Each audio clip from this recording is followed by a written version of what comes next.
Hello everybody, welcome back to my channel. I'm Sally and today I've got my update for Partners in Cream. I'm slightly late again for this update. As usual, I'm running behind, but I don't mind. I've made some significant progress with a few of my products. Well, this product is fantastic and I'm sure you're all aware it was started by the fabulous DaLin and the equally fabulous Steph Lyons, and their channels are linked down below. And basically the premise of this project is that you work on your cream and liquid products because they go out of date quicker than your powder products, which last for years and years and years, but your cream and liquid products tend to go bad quicker. So the idea is to keep a circulation of some of these in your product panning selections all the time. So there's a project specifically for them.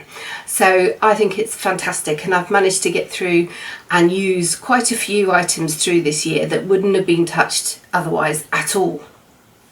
So I found it very, very useful as a way of both to use older products in my collection, but also to get to know some of the new products that I hadn't tried, and also for planning for future projects. So I found it very effective. So I plan to do it again next year if they bring it back. So hopefully they will. Right, if I go through, first of all, that's enough waffling. So if I go through what I've managed to use. So the first product I had was the e.l.f. primer. Now I've been using this right from the beginning of the year. Now it was weighing 49.43 and now it's 45.84, and I have used it quite a lot. But I was curious, I can't see the circle at the bottom anymore, but there is a little tiny hole at the bottom. So I decided to see if I could find out where, because it's like an airless pump that goes up from the bottom, to find out where the bottom of the product was. So I decided to be inventive and I found my cake tester because I couldn't find my hat pin, and that fits in the hole at the bottom. So if I took it out and measured it, we're right up here. So I don't think there's very much product left in this. It looks like the level of it is up to the collar of the bottle. So how much is in the neck? I don't know. It does sputter sometimes when I use it. So maybe it'll be gone by next month. We'll see. It might be 1 or 2 months, but we're nearly there, nearly. But guess what? I've got another one exactly the same. So who knows, we might bring that in next year, but I think I've had enough of it for this year. The next product is the Elizabeth Arden lip gloss, which came in not quite at the beginning of the year. You can't really see much progress until you swipe the wand round, and then you can see lots and lots of windowing. So I think we are finally getting there. I don't know if you can see that. Hopefully you can.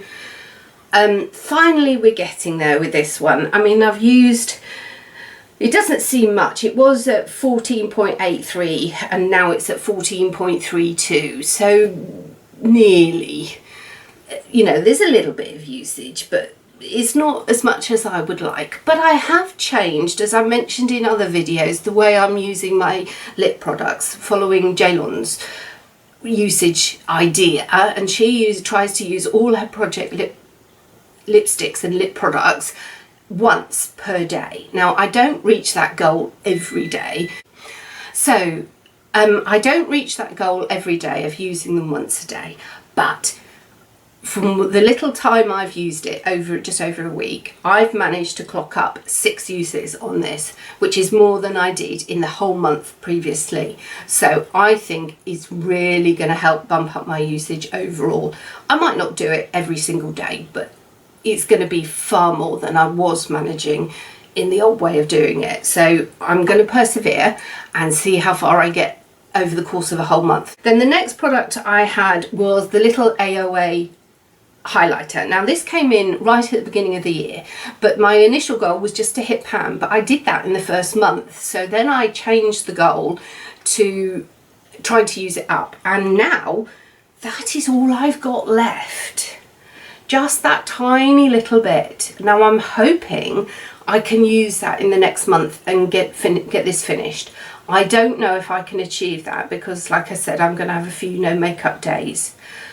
Now, if I can, that would be brilliant. If not, this might take me 2 months. We'll see, because I only use the tiniest little bit each time I use it. So it might well take me 2 months.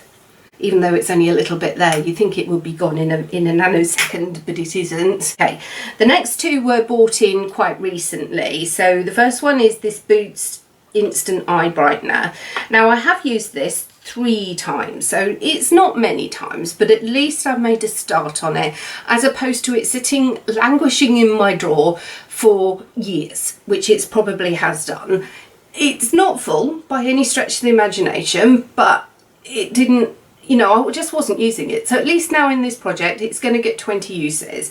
And then I'm hoping that next year, because I've now used it and found that it's still good and it still works, I can put it in a project next year and actually use it up. That's the plan. But it will get 20 uses in this project. So I'm up to 3 out of the 20. So I've got quite a way to go. So it'll probably take me 2 or 3 months, might even be till the end of the year to get that one done. And then the last one I've got is the one that actually I got the idea from Steph. I was watching her get ready with me using this palette, and I didn't realise that 2 of the shades in here are actually the same, similar formula to Super Shock shadows, and so they're really like a cream product. So I put them in this palette in here, and I'm actually working on this one, which is called Acapulco, and it's beautiful, and I've actually used it 5 times, so it's getting there. Again, I'm using it 20 times, so I've got 15 to go, but definitely it wasn't a shade that I pulled for in the summertime. It's more of an autumn colour for me, so I'm hoping that I'll get a bit more use as we get into late September, early, you know, October, November time. I'll get through that fairly quickly. So that's that one. And then I also had the stick blush in Sparkling Rose from e.l.f., which I finished my uses on it. The weight has now gone down to 16.54, and I think when I bought it in it was at 17.89, so I've used over 1 gram of this, and it's now down into the packaging. It was flush with the packaging, it's now down in there. It's beautiful. I really, oh, it's got a fuzzy on it. It's beautiful and I really enjoy it. It looks really nice on, but what I'm aiming to do is to go through all my cream blushes and try and get some use on all of them, with a view then to next year I might pick one and try and pan it completely. But this year I'm just working through them all and gradually putting some use on them all. So this one will go back now. It's had its 20 uses. The next product I want to bring in is the Pixie by Petra On The Glow blush, and I think it's the shade Juicy, and it's this one, and it's absolutely brand new. I've never even unpacked it and swatched it, so I want to use this the same as the others 20 times, so I'm looking forward to doing that. So that's good. So that's my update for my Partners in Cream. So I hope you will come back and see how I've got on at the beginning of October, which sounds like almost winter time. So take care, and I hope you have a good week, and I'll speak to you soon. Bye bye.